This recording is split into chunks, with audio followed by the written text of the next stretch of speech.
بسم اللہ الرحمن الرحیم۔ السلام علیکم۔ آج کے لیکچر میں تمام طلباء کو خوش آمدید۔ ہمارے آج کے لیکچر کا عنوان ہے حصہ غزل۔ پچھلے لیکچر میں ہم نے نثری حصے کا مطالعہ کیا تھا، اب ہم حصہ غزل کی طرف آئیں گے۔ ہمارے اس نصاب کی سب سے پہلی غزل نمبر 1 ہے۔ جنہیں میں ڈھونڈتا تھا آسمانوں میں زمینوں میں، وہ نکلے میرے ظلمت خانہ دل کے مکینوں میں۔ اس کے شاعر کا نام ہے ڈاکٹر علامہ اقبال۔ کل اشعار 18، شامل نصاب اشعار یعنی ہماری کتاب میں جو اشعار دیے گئے ہیں وہ 10 ہیں، اور بحوالہ کا مطلب ہے کہ جس کتاب سے لیے گئے ہیں اس کتاب کا نام ہے بانگ درا، جو کہ علامہ اقبال کی ہے۔ اب یہاں پر مصنف یا شاعر کا تعارف۔ ولادت ہے 1877، وفات ہے 1938۔ اب آ جاتے ہیں حالات زندگی کی طرف۔ شیخ محمد اقبال سیالکوٹ کے ایک معزز خاندان میں پیدا ہوئے۔ والد کا نام شیخ نور محمد تھا۔ روایات کے مطابق اقبال کی ابتدائی تعلیم دینی مدرسے میں ہوئی۔ انگریزی اسکول سے میٹرک کا امتحان امتیازی نمبروں میں پاس کیا اور مرے کالج میں داخل ہو گئے۔ ایف اے کرنے کے بعد وہ گورنمنٹ کالج لاہور چلے گئے۔ وہاں بھی انہیں پروفیسر آرنلڈ جیسا شفیق استاد ملا، جن کی وجہ سے اقبال کی خفیہ صلاحیتیں یعنی ایسی صلاحیتیں جو کہ چھپی ہوئی تھیں وہ بیدار ہوئیں۔ اسی کالج سے پھر آپ نے ایم اے بھی کیا۔ اس کے بعد اعلیٰ تعلیم کے لیے یورپ چلے گئے۔ وہاں بیرسٹری سے مراد قانون کی تعلیم اور فلسفہ میں ڈاکٹریٹ کی۔ ٹھیک ہے، ہم علامہ اقبال کو ڈاکٹر کہتے ہیں نا، تو انہوں نے ان کی اعلیٰ تعلیم کو حاصل کیا، جس کی وجہ سے وہ اس تعلیم کے ماہر تھے۔ ڈاکٹر اس کو کہا جاتا ہے جو جس تعلیم میں ماہر ہو جاتا ہے۔ ٹھیک ہے، واپس آنے کے بعد انہوں نے وکالت کا پیشہ اختیار کیا، وکالت یعنی قانون۔ ٹھیک ہے، مگر اس پیشے سے طبیعت جلد اچاٹ ہوگی، یعنی وہ بور ہو گئے۔ علامہ اقبال نے کچھ عرصہ سیاست میں بھی دلچسپی لی۔ ایک مرتبہ جب مسلم لیگ کی صدارت کے لیے ان کا نام تجویز ہوا، صدارت کے لیے یعنی اس جماعت کو چلانے کے لیے، انہوں نے اپنے بجائے قائد اعظم محمد علی جناح کو اس منصب کا اہل قرار دیا۔ ٹھیک ہے، یہ ہے۔ اور اس کے بعد جو ہے علامہ اقبال کا جو ہے اس کو آتے ہیں پاکستان کا خواب۔ علامہ اقبال کا سب سے اہم جو کارنامہ ہے وہ پاکستان کا خواب ہے، یعنی انہوں نے پاکستان کے لیے خواب دیکھا۔ خواب دیکھنے سے مراد انہوں نے ہمیں جو ہے ایک الگ وطن پاکستان کی تجویز دی، جس میں انہوں نے ہمیں بتایا کہ مسلمانوں کے لیے ایک الگ وطن ہونا چاہیے جہاں پر وہ ایک آزاد زندگی بسر کر سکیں۔ اس کا جو خیال تھا، جو مسلمانوں کے ذہنوں میں جس نے خیال ڈالا، وہ یہی علامہ اقبال تھے۔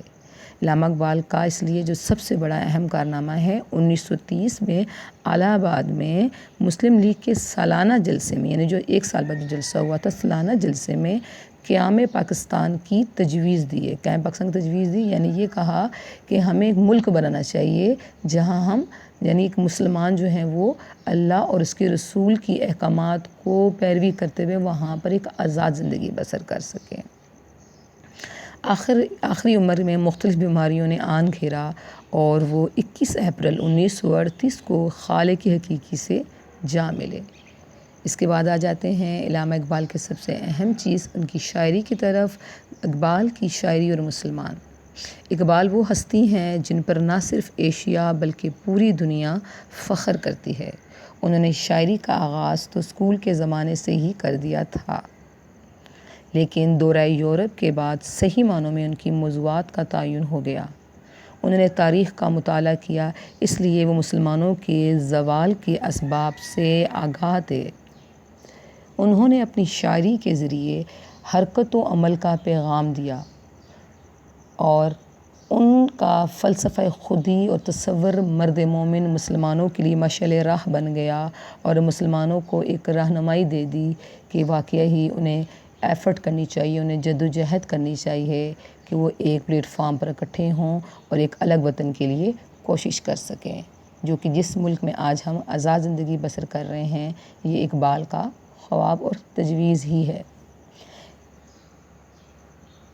اس کے بعد آ جاتے ہیں ہم اقبال کی شاعری کے اسلوب بیان کی طرف۔ اردو کی روایتی شعراء کے برعکس اقبال نے اردو شاعری کو نئے موضوع، خیالات، اسلوب اور فلسفیانہ خیالات سے روشناس کرایا۔ ان کا مشاہدہ بے حد قوی تھا، قوی سے مراد مضبوط تھا۔ منظر نگاری پر ان کو عبور حاصل تھا، یعنی جب وہ شاعری کرتے تھے تو پڑھنے والے کے سامنے اس موضوع سے متعلق تصویر آ جاتی تھی، اس کی آنکھوں کے سامنے، منظر نگاری سے مراد۔ غرض اقبال کی شاعری روایت اور جدت کا مطلب ہے نئی چیز کے سامنے آ جانا کا بہترین امتزاج ہے۔ امتزاج کا مطلب ہے ایک نئی مکس ہو جانا، کسی چیز کو مکس کر کے بیان کرنا، امتزاج ملانا، ٹھیک ہے، آمیزش کر دینا۔ اپنی بے پناہ شاعرانہ خصوصیات کے باعث انہیں شاعر مشرق، حکیم الامت، یعنی امت کا حکیم، جو کہ امت کی بیماریوں کو، امت کے مسائل کو جاننے والا تھا، اور نباز فطرت کہا جاتا ہے، نباز کہا جاتا ہے ماہر، ٹھیک ہے، ماہر جو کسی چیز کا ماہر ہو۔ اقبال کو عربی اور فارسی زبانوں پر عبور حاصل تھا۔ عبور سے مراد وہ اچھی طرح سے ان زبانوں کو جانتے تھے۔ انہوں نے اپنے کلام میں قرآنی آیات کا استعمال بڑی خوبصورتی سے کیا۔ اس کے علاوہ ان کے کلام کا ایک بڑا حصہ فارسی زبان پر مشتمل ہے۔ اب آ جاتے ہیں اقبال کی تصانیف کی طرف۔ ان کی تصانیف میں شامل ہے بانگ درا، بال جبریل، ضرب کلیم، ارمغان حجاز، زبور عجم، جاوید نامہ، اسرار خودی، رموز بے خودی، پس چابائت کرد اے اقوام مشرق، مسافر، پیام مشرق، علم الاقتصاد، نثر، یعنی جو علم الاقتصاد ہے یہ ایک نثری مجموعہ ہے، ایک نثر سے متعلق اس میں جو ہے وہ مضامین وغیرہ شامل ہیں، اور باقی جو میں نے کتابوں کے نام بتائے ہیں وہ ان کی شاعری پر مشتمل ہیں۔ تو یہ ہمارے ڈاکٹر علامہ اقبال کی تصانیف تھیں۔ اب ہم آ جاتے ہیں تشریح کی طرف۔ اب جو اقبال کی غزل کا سب سے پہلا شعر ہم پڑھیں گے، جنہیں میں ڈھونڈتا تھا آسمانوں میں، زمینوں میں، وہ نکلے میرے ظلمت خانہ دل کے مکینوں میں۔ یہاں پر سب سے پہلے ہم الفاظ کے معنی کو دیکھیں گے۔ پہلا مصرعے میں جو لفظ ہے ڈھونڈتا، ڈھونڈتا کا مطلب ہے تلاش کرنا۔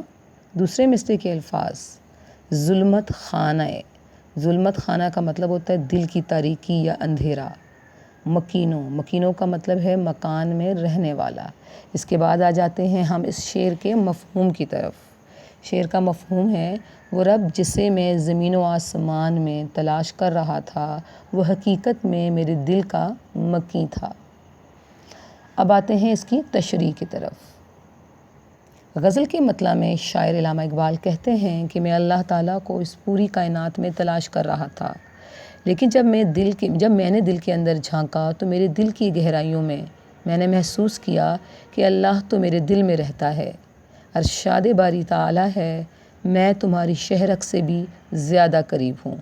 علامہ محمد اقبال کہتے ہیں کہ میں رب کائنات کو آسمانوں اور زمینوں میں تلاش کر رہا تھا، اور میرا خیال تھا کہ اللہ تعالیٰ کا کوئی خاص گھر اور ٹھکانہ ہوگا، لیکن میرا یہ خیال غلط نکلا، کیونکہ میں نے ٹھنڈے دل سے غور کیا تو میں نے دیکھا کہ اللہ کا گھر تو میرا دل ہے، اور وہ میرے دل کے اندھیروں میں رہتا ہے۔ اس تلاش کے لیے مجھے اپنے دل کو روشن کرنا ہوگا۔ طلباء، یہاں پر آپ کو تشریح کو جو بہت زیادہ تفصیل سے بیان کرنے نہیں کیا جا رہا، میری کوشش ہے کہ میں آپ کو کم وقت میں زیادہ اچھی طریقے سے اس کی تشریح بتا سکوں، اور میں آپ کو یہ بتاتی چلوں کہ میں ہر شعر کی تشریح کے بعد اس کی کوٹیشن سے مراد آپ ہر شعر کی تشریح کے آخر میں اقوال، احادیث، آیات قرآنی کے ترجمہ اور مختلف چیزوں کا اور مختلف دوسرے اشعار کا بھی اس میں آپ شامل کر سکتے ہیں۔ تو میں نے آپ کی آسانی کے لیے کچھ اشعار، کچھ احادیث میں نے آپ کو خود بتا رہی ہوں، جب آپ اس کی تشریح کریں گے تو آپ اس کو شامل کر سکتے ہیں۔ جیسے اب شعر نمبر 1 کے بارے میں بتاتی ہوں۔ طلباء، جو بھی میں نے شعر نمبر 1 آپ کو ابھی پڑھا ہے غزل کا، اس کے آخر میں یا اس کے درمیان میں آپ یہ شامل کر سکتے ہیں، جیسے ارشاد باری تعالیٰ ہے، وہ تمہارے اندر ہے، کیا تمہیں نظر نہیں آتا؟ پھر ایک اور جگہ اللہ تعالیٰ فرماتے ہیں، خدا انسان کے اپنے اندر ہے۔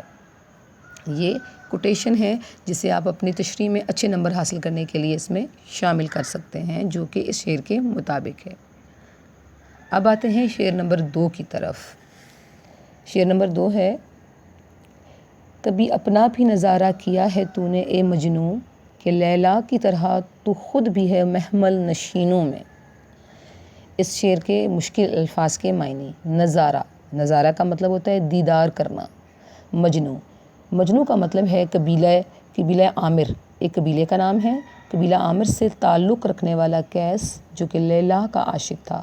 یہاں پر مجنوں کا اصل نام قیس ہے، ٹھیک ہے۔ یہاں پر یہ معنی کی طرف کہا گیا ہے کہ بتایا گیا ہے کہ ایک لیلا اور مجنوں 2 رومانوی داستانیں تھیں، 2 کہانیاں تھیں، جس میں جو مجنوں تھا وہ لیلا سے عشق کرتا تھا، لیکن بدقسمتی سے اس کی شادی لیلا سے نہیں ہو سکی، تو وہ اس کے دیدار کے لیے اس کی تلاش میں دیوانہ وار جو ہے وہ صحراؤں میں پھرتا تھا۔ تو یہاں پر جو قیس ہے وہ لیلا کا نام ہے، مجنوں کا نام ہے۔ اگلے مصرعے میں جو معنی ہے محمل نشینوں۔ محمل نشینوں میں یہاں پر شاعر نے اونٹ پر باندھی جانے والی ڈولی میں بیٹھنے والے، اس کا مطلب ہے۔ اب ہم آتے ہیں اس شعر کے مفہوم کی طرف۔ مفہوم ہے، اے مجنوں کبھی تو نے اپنے آپ کو جانچنے کی کوشش کی، حقیقت میں تیرا اپنا آپ بھی لیلا کی طرح محمل نشیں ہے۔ یہاں پر اس کی جو تشریح ہے، یہاں پر اقبال نے انسان کو مجنوں کہا ہے، مجنوں کہتے ہوئے مخاطب کیا ہے کہ تو لیلا سے کیوں گلہ کرتا ہے، کہ لیلا مجھ سے پردہ کرتی ہے اور محمل نشیں ہے اور ڈولی میں بند بیٹھی ہے۔ تمہارا یہ گلہ درست نہیں، کیونکہ تم خود بھی آباد بستیوں سے دور صحرا میں تنہا بھٹکتے پھرتے ہو اور کسی کو اپنی صورت نہیں دکھاتے۔ یہ شعر ان لوگوں کے بارے میں ہیں جو تنہائی میں بیٹھ کر اللہ تعالیٰ کی عبادت کرتے ہیں اور خدا کے عشق کا دعویٰ کرتے ہیں اور مخلوق خدا سے میل جول نہیں رکھتے، کیونکہ خود شناسی کے بعد ہی انسان ہر چیز کی پہچان کر سکتا ہے۔ اپنے دل کی دنیا میں غوطہ زن ہو کر ہی انسان خود ہی سے واقف ہو جاتا ہے، جس کے بعد اس پر زندگی کے تمام راز کھل جاتے ہیں۔ تو شاعر یہ کہتا ہے کہ انسان کو کسی دنیا کی اور کائنات کی کو تسخیر کرنے کے لیے، اس کو جاننے کے لیے اسے اپنے اندر جھانکنا ہوگا، اسے اپنی خود شناسی کرنی ہوگی، تب جا کر وہ عشق حقیقی تک پہنچ سکتا ہے۔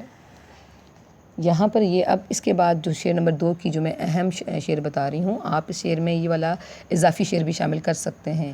کوئی اندازہ کر سکتا ہے کہ اس زور کا نگاہ مرد مومن سے بدل جاتی ہیں تقدیریں۔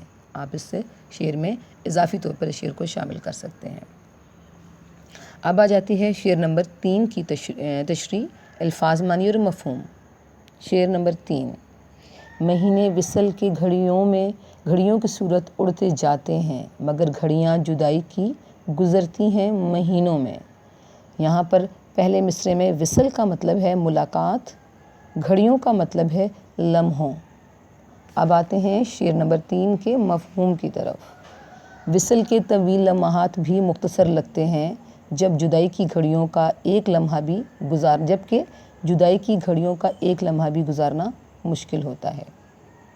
شاعر اس شعر میں عشق مجازی کے متعلق بات کرتا ہے اور کہتا ہے کہ محبوب کے عشق میں اس سے ملاقات کا وقت اس طرح تیزی سے گزرتا ہے گویا مہینے لمحے بن گئے ہوں، لیکن محبوب کی جدائی میں ایک لمحہ بھی مہینے جتنا لمبا ہوتا ہے۔ اس شعر میں علامہ محمد اقبال کہتے ہیں کہ سچے عاشق اپنے محبوب کے دیدار سے سیر نہیں ہوتے، ان کا دل نہیں بھرتا۔ محبوب کے دیدار کے دوران مہینے بھی گزر جائیں، وہ ان کے لیے ایک گھڑی سے زیادہ نہیں ہوتے، جبکہ اپنے محبوب کی جدائی کی ایک گھڑی اسے مہینوں سے زیادہ طویل لگتی ہے۔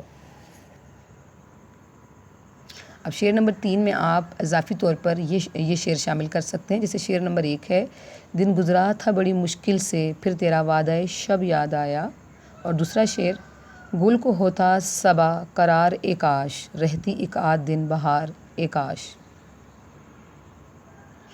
اب ہم کریں گے شعر نمبر 4 کی تشریح کی طرف آئیں گے۔ شعر نمبر 4 ہے، مجھے روکے گا تو اے ناخدا غرق ہونے سے، کہ جن کو ڈوبنا ہو ڈوب جاتے ہیں سفینوں میں۔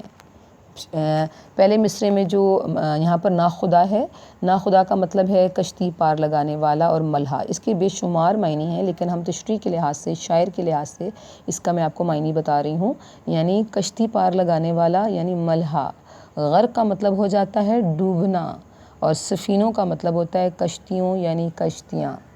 اب شعر نمبر 4 کا ہم کریں گے جی، اس کی جو مفہوم ہے، مفہوم ہے اے ناخدا تو مجھے ڈوبنے سے روک نہیں پاؤ گے۔ اے ناخدا تم مجھے جو ہے ڈوبنے سے روک نہیں پاؤ گے، کیونکہ میری قسمت میں اللہ تعالیٰ نے ڈوبنا لکھ دیا ہے، تو پھر مجھے ڈوبنے سے کوئی بچا نہیں سکتا۔ چوتھے شعر کی تشریح میں علامہ اقبال فرماتے ہیں کہ اگر کوئی انسان خود ڈوبنا چاہے تو اسے روکنا ناممکن ہے۔ یہاں ڈوبنے سے مراد خود کو کسی کے عشق میں فنا کرنا ہے۔ جب انسان عشق کے دریا میں اترتا ہے تو پھر یہ دریا خود ہی بھنور کی صورت انسان کو خود میں سمو لیتا ہے۔ فرماتے ہیں کہ اگر عشق کو ایک سمندر سمجھتے ہوئے یہ جان لیا جائے کہ عاشق ایک کشتی میں سوار ہے اور ملہا کی ذمہ داری ہے کہ وہ اسے ڈوبنے نہ دے، تو اقبال فرماتے ہیں کہ عاشقوں کی فطرت میں شامل ہے کہ وہ ڈوبنا چاہیں تو کشتی میں بیٹھے بیٹھے بھی ڈوب جاتے ہیں۔ یہاں ڈوبنے سے مراد کسی کی یاد میں گم ہو جانا ہے، یعنی اپنا آپ کھو دینا ہے۔ جیسے کہ ایک اضافی شعر ہے کہ تیرے غم میں جب بھی گم ہوا ہوں میں، پرندے کندھوں پہ بیٹھ جاتے ہیں۔ اب شعر نمبر 4 کی جو میں آپ کو یہاں پر اضافی شعر بتا رہی وہ ہے، ناحق ہم مجبوروں پر یہ تہمت ہے مختاری کی، جو چاہے سو آپ کرے ہے ہم کو اب سے بدنام کیا۔ اگلا شعر ہے، وہی صاحب امروز جس نے اپنی ہمت سے زمانے کے سمندر سے نکالا گوہر فردا۔ گوہر فردا کہا جاتا ہے قیمتی موتی، ایک قیمتی گوہر۔ اس کے بعد آ جاتے ہیں ہم شعر نمبر 5 کی طرف۔ شعر نمبر 5 ہے ہمارے پاس، جلا سکتی ہے شمع کشتہ کو موج نفس ان کو، جلا سکتی ہے شمع کشتہ کو موج نفس ان کی، الہی کیا چھپا ہوتا ہے اہل دل کے سینوں میں۔ یہاں پر شمع کشتہ سے مراد ہے بجھی ہوئی شمع۔ موج نفس سے، ایک موج کہتے ہیں لہر کو، پانی کی لہر ہوتی ہے، اور نفس کہتے ہیں انسان کی جو سانس کی لہر ہوتی ہے یا انسان کی پھونک ہوتی ہے، اسے کہا جاتا ہے۔ اور یہاں پر اہل دل کہتے ہیں بہادر لوگوں کو اور حوصلہ مند لوگوں کو، یہاں پر جو ہے شاعر نے بہادر اور حوصلہ مند اہل دل کو کہا ہے۔ اب آ جاتے ہیں ہم جو ہے شعر نمبر 5 کے مفہوم کی طرف۔ اہل دل کے سینے میں نہ جانے کیسی طاقت ہے کہ وہ ایک پھونک سے بجھی ہوئی شمع بھی جلا لیتے ہیں۔ اب اس کی تشریح کی طرف آتے ہیں۔ اس شعر میں شاعر نے اللہ تعالیٰ کے نیک اور پاک باز بندوں کی طرف اشارہ کیا ہے کہ اللہ تعالیٰ کے پسندیدہ بندوں کو اللہ تعالیٰ نے ایمان کی ایسی طاقت سے نوازا ہوتا ہے کہ وہ اپنی پھونک سے بجھی ہوئی شمع کو بھی جلا سکتے ہیں۔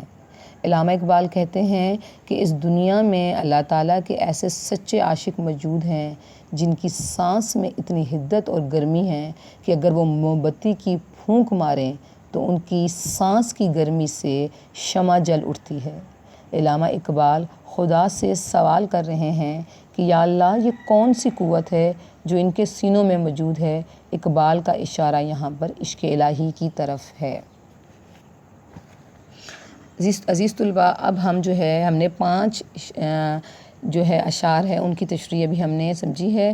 ابھی آپ جو ہے اگلے 5 اشعار کی جو تشریح ہے وہ اگلی ویڈیو میں ملاحظہ کیجیے۔ شکریہ۔